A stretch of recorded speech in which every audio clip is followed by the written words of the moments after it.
Part 2. The Oracle Priestess. Chapter 7. Las Bombas, as Theo began to learn, could not stay long in low spirits. By the time Musket had Friska between the shafts and the coach ready to roll, the Count's storm of indignation had passed, and he was eager to set off. "Our fortune has been frayed," he told Theo, "but we shall mend it thread by thread." The demon coachman, chewing on his pipe stem, let Friska make her own pace, ambling eastward. Toward afternoon, they came in sight of a town, which the Count identified as Bourne. He ordered Musket to halt in a vacant lot on the outskirts. "There's a good supply of ditch water," said Las Bombas, surveying the weed-choked field. "Plenty for Dr. Absalom's elixir. As a further attraction, I think we shall do the goblin in the bottle." "No, you don't," put in Musket. "No more of that." "The effect is marvelous," the Count said to Theo. "A glass bottle with a head inside that answers every question about the future. Musket sits under a table with a hole in it. The bottle has a false bottom." "Yes, and last time some wiseacre corked me up. I could have smothered. No more, that's flat." Musket snapped his jaws shut and folded his arms. Las Bombas shrugged and went on. "In any case, we'll have the unfortunate child of nature. It goes with Dr. Absalom's elixir. You," he added to Theo, "will be an untamed savage from the wilds of high Brazil, whooping, leaping about, whatever occurs to you. One drink of elixir, you needn't swallow it, and you're calm and happy as a lark. You made a splendid Trebizonian. The unfortunate child of nature is the same, except for the blue and yellow stripes." "I can't paint my clothes," replied Theo. "They're all I have." "Not your clothes yourself. As for clothes, you'll need very few."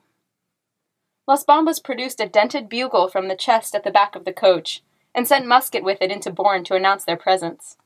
He set out some paint pots and instructed Theo, who had reluctantly stripped to his undergarments, in the art of becoming the unfortunate child of nature. While Theo daubed himself, Las Bombas filled a number of glass phials at the ditch, adding powdered herbs from his own supply. For his costume, he donned a shabby robe, a wig, and a pair of spectacles. Finally, he attached 4 rods to the corners of a box lid, and on this makeshift table put a life-sized wooden head. "A phrenological head," explained the Count. "It shows the location of humors, dispositions, and temperaments. My patients, for some reason, find it reassuring." Musket had come back, blaring his bugle, trailed by a straggle of idlers and street urchins. Las Bombas began to proclaim the virtues of Dr. Absalom's elixir, and Theo to offer his best version of a high Brazilian war dance. Neither got very far in these occupations. "Welcome, fellow blockheads," declared the phrenological head. Las Bombas choked in mid-sentence.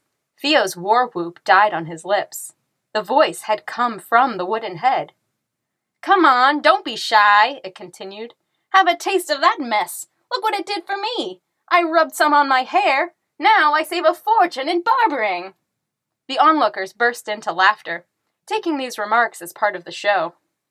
"I'll thank you not to interrupt," said the Count hastily, collecting his wits and trying to behave as if he expected this to happen. "Please hold your tongue, sir, or madam, whichever you are." The phrenological head answered with a loud, wet, and rasping noise, and added, "At your age, can't you tell the difference?" The impudence of the head and the discomfort of Las Bombas sent the crowd into new gales of laughter. Some of the onlookers began tossing coins onto the table. This encouraged the head to inquire if there were moths in the Count's wig, to comment on the size of his paunch, and the uselessness of his lazy assistants. The audience guffawed. More coins sailed through the air. When it was clear that the onlookers had emptied their pockets, the phrenological head announced it had nothing more to say. Las Bombas had not sold 1 bottle of elixir, but the profits were as great as if he had fobbed off his entire stock.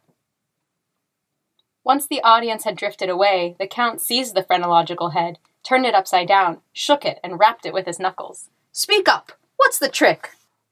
Meantime, one of the urchins crept from under the coach and stood watching them. It took Theo a moment to realize this collection of skin and bones was a girl. She wore a pair of ragged breeches tied with a rope about her bony hips, and a dirty shirt with more holes than cloth. She was drab as a street sparrow, with a beaky nose and a narrow face. Her eyes were blue, but pale, as if the color had been starved out of them. Theo had never seen such a pitiful waif. The Count, however, was less deeply touched. "Off with you," Las Bombas ordered. "We are conducting a scientific investigation." "Give her something. You can see she's hungry." Without waiting for the Count's approval, Theo picked a coin from the table. The waif snatched it and held out a filthy palm. "Let's have my share. You wouldn't have peddled a drop of that muck without me. Not to that crowd." "What are you saying?" demanded the Count. "That you did all that nonsense?" "Cough it up," declared the phrenological head. "Pay out fair and square, or I'll never speak another word." Las Bombas gaped. "Do that again." "You heard me the first time." The voice came from inside the coach. Startled, Theo turned to look. Las Bombas had not taken his eyes from the girl's lips. He studied her closely with genuine admiration. "In all my travels, I've only met 3 people better at that trick. Who taught you?" "Nobody. I learned it myself when I was in the Queen's Home for Repentant Girls. The charity mistress wouldn't let us talk to each other, so I used to send her into fits. She never knew who to blame. She must have been glad when I escaped." "So you've been living on your own in the streets?" put in Theo, dismayed. "Hanno was my friend for a while. He was a burglar, the best. He said I could be as good as he was. He was teaching me the trade," the girl added proudly. "Then he got hanged." The dwarf had finished collecting the stray coins. The girl looked him up and down. "Hallo there, Thumbling. Give us a pull on your pipe." The dwarf grinned and handed it over. She squatted down, stretched out her legs, and, to Theo's further distress, puffed away happily. The urchin luxuriously scratched her washboard of ribs through the holes in her shirt. "Now," she said, "where's the rest of my money?" Las Bombas did not answer immediately. His eyes seemed fixed on some distant vision. He smiled with a look of pure greed and innocent joy.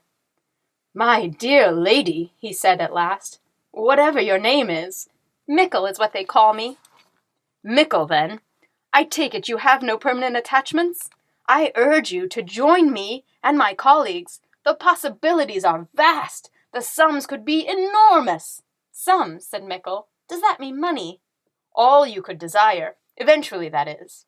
"Done!" cried Mickle, spitting in her palm and seizing the Count's hand. Theo could not keep silent. "Wait a minute," he said to Las Bombas. "You can't just pick her up like a stray cat. She ought to be someplace where she can be looked after properly. It's not fair to the girl." "He was talking to me, not you," broke in Mickle.